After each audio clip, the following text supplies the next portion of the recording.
नमस्कार दोस्तों, आपके अपने यूट्यूब चैनल कोचिंग क्लास में आपका स्वागत है। आज नए सेशन का यह पहला वीडियो है जो कक्षा 10 से गणित NCERT पाठ्यक्रम पर आधारित है। इस वीडियो लेक्चर के माध्यम से आज आपको अवगत कराया जाए कि इस प्लेटफार्म पर आपको गणित से संबंधित बहुत सारी जानकारी दी जाएंगी। इस वीडियो में कक्षा 10 गणित में पहला अध्याय वास्तविक संख्याएं रियल नंबर्स है, उनके बारे में हम चर्चा करेंगे। तो आइए देखा जाए वास्तविक संख्याएं किसे कहते हैं, ये क्या होती हैं।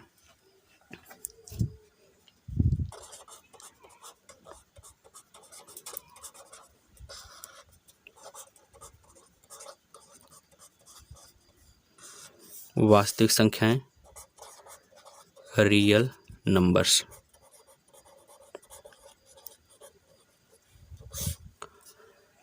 वास्तविक संख्याएं किसे कहते हैं, ध्यान दीजिए। जो रियल नंबर होता है ये परिमेय संख्याएं और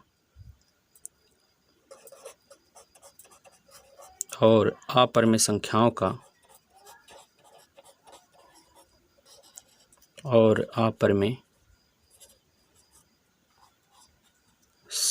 का संग्रह होता है,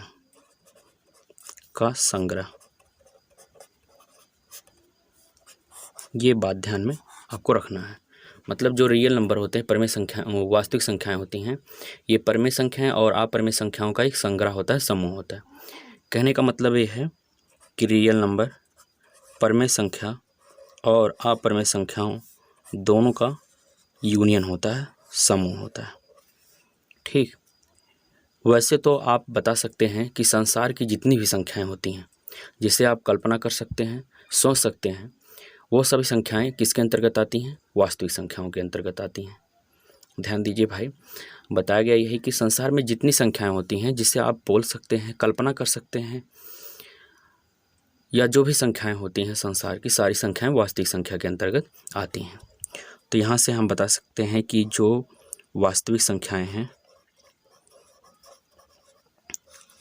संख्याएं ये दो प्रकार की संख्याओं से मिलकर बनी होती हैं। एक परिमेय संख्याएं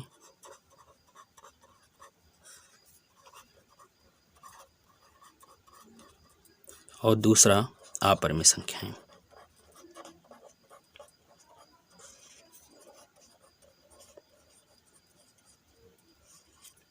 ठीक भैया, वास्तविक संख्याएं मुख्यतः दो संख्याओं से मिलकर बनी होती हैं, परिमेय संख्याएं और अपरिमेय संख्याएं।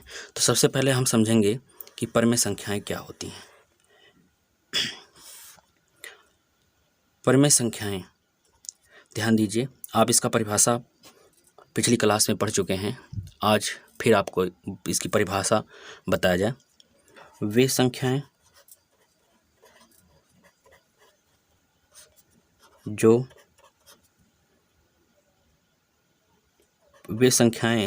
P/Q के रूप में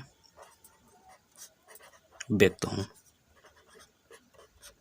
वे संख्याएं जो P/Q के रूप में व्यक्त हों, अथवा जिसे P/Q के रूप में लिखा जा सकता है, अथवा आप बता सकते हो ऐसी संख्याएं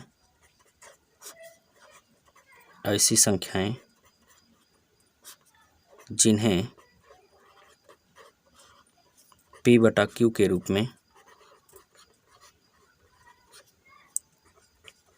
में व्यक्त किया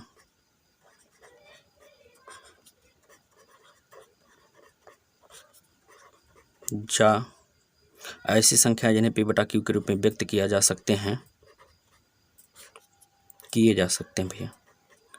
सकते हैं, वे सब परिमेय संख्याएं कहलाती हैं। ध्यान दीजिएगा, इसमें शर्त यह है कि P और Q पी और क्यू क्या होने चाहिए, पूर्णांक होने चाहिए, और क्यू का मान 0 के बराबर नहीं होना चाहिए। ऐसा भी कहा जा सकता है कि जो परमेय संख्याएं होती हैं, रेशनल नंबर, परमेय संख्याएं, जिसे पी बटा क्यू के रूप में लिख सकते हैं, इसका एक शर्त ऐसा भी कहा जा सकता है कि जहां पी और क्यू सहअभाज्य संख्याएं होती हैं, सहअभाज्य संख्याएं होती हैं। इसका मतलब ये है एचसीएफ किसका, पी और क्यू का किसके बराबर होगा, 1 के बराबर। कहने का मतलब ये है कि जो परमेय संख्याएं होती हैं उन्हें हम पी बटा क्यू के रूप में लिख सकते हैं, जहां पी और क्यू पूर्णांक होंगे और क्यू का मान 0 के बराबर नहीं होगा। इसके अलावा ऐसा भी कहा जा सकता है कि परमेय संख्याओं को हम पी बटा क्यू के रूप में व्यक्त करेंगे तो पी और क्यू जो होंगे वो सहअभाज्य संख्या है, अर्थात कह सकते हो जिसका मासा कितने के बराबर होगा, 1 के बराबर। आइए देखा जाए कौन कौन संख्याएं परमेय संख्याएं होती हैं, थोड़ा गौर करेंगे आप।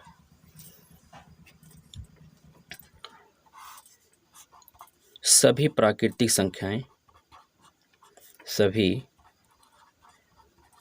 प्राकृतिक संख्याएं परमेय संख्याएं होती हैं, परमेय संख्याएं होती हैं। ठीक भाई, दूसरा बता सकते हो, सभी पूर्णांक, सभी पूर्णांक मतलब वो चाहे धन पूर्णांक हो या ऋण पूर्णांक हो या शून्य भी क्यों ना हो, सभी क्या होती हैं, सभी परमेय संख्याएं होती हैं। सभी पूर्णांक परमेय संख्याएं होती हैं।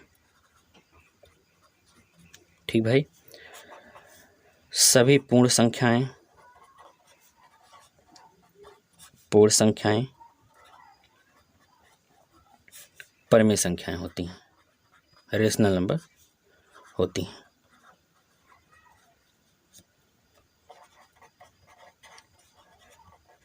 ठीक भाई, पिछली क्लास में दशमलव प्रसार के बारे में आप पढ़ चुके हैं, ध्यान दीजिए।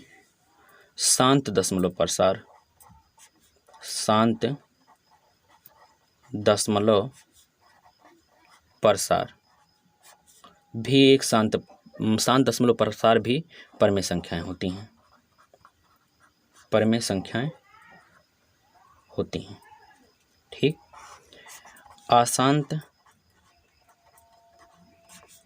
आवर्ती, अशांत आवर्ती दशमलव प्रसार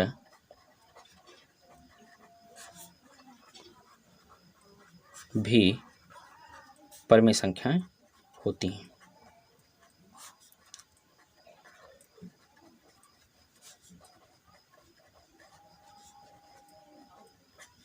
ठीक भाई, परमेय संख्या के बारे में चर्चा कर रहे थे हम।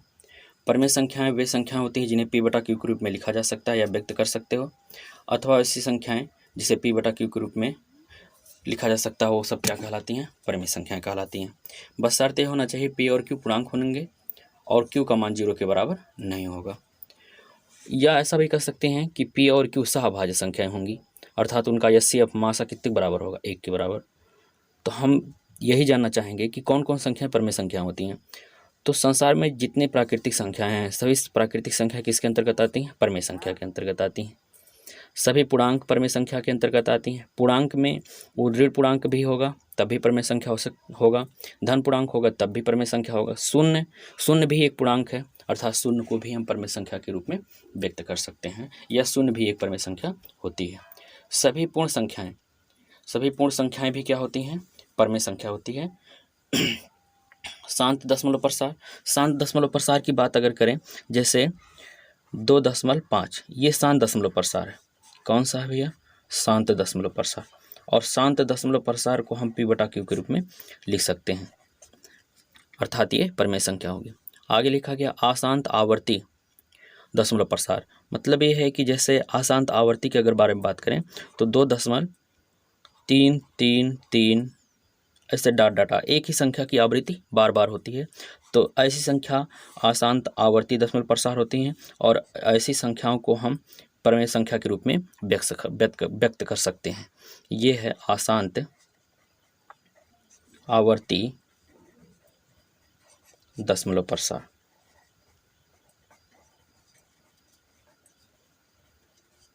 ठीक भाई, आइए देखा जाए अपरिमेय संख्याएं किसे कहते हैं।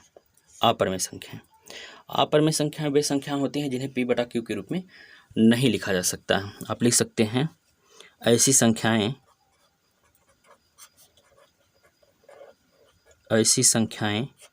जिन्हें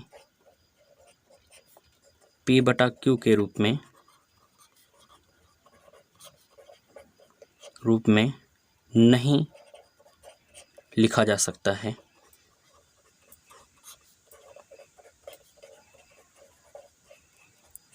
जिन्हें p/q के रूप में नहीं लिखा जा सकता है क्या कहलाती हैं? अपरिमेय संख्याएं कहलाती हैं।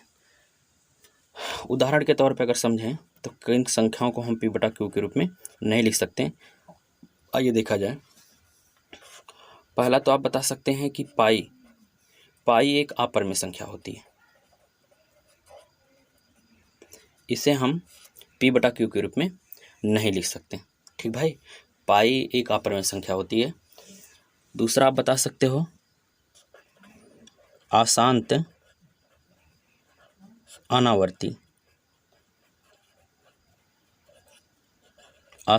अनावर्ती दशमलव प्रसार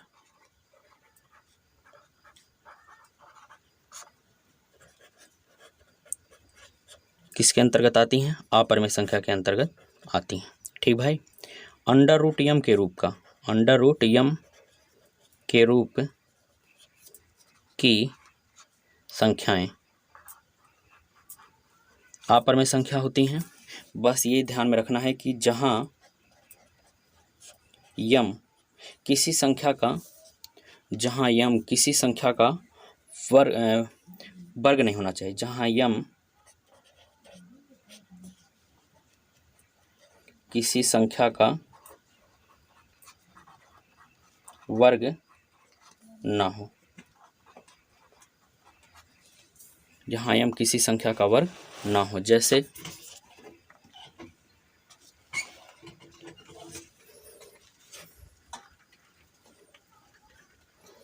एक बात किया जाए √2, √3, √5, √7, ये सब संख्याएं किसके अंतर्गत आएंगे? अपरिमेय संख्या के अंतर्गत आती हैं और ऐसी संख्याओं को हम p/q के रूप में नहीं व्यक्त कर सकते। देखिए भाई, आज के इस वीडियो लेक्चर में हमने वास्तविक संख्या के बारे में डिस्कस किया। वास्तविक संख्याएं क्या होती हैं, वास्तविक संख्याएं किन किन संख्याओं से मिलकर बनी होती हैं। हमने कहा कि वास्तविक संख्या परिमेय और अपरिमेय संख्याओं से मिलकर बनी होती हैं। तो यहाँ पे हमने परिमेय संख्या और अपरिमेय संख्या के बारे में जानकारी दी। आशा करते हैं ये वीडियो लेक्चर आपको बेहद ढंग से समझ में आया। आगे के लेक्चर अगले वीडियो में बताए जाएंगे। तब तक के लिए जय हिंद दोस्तों।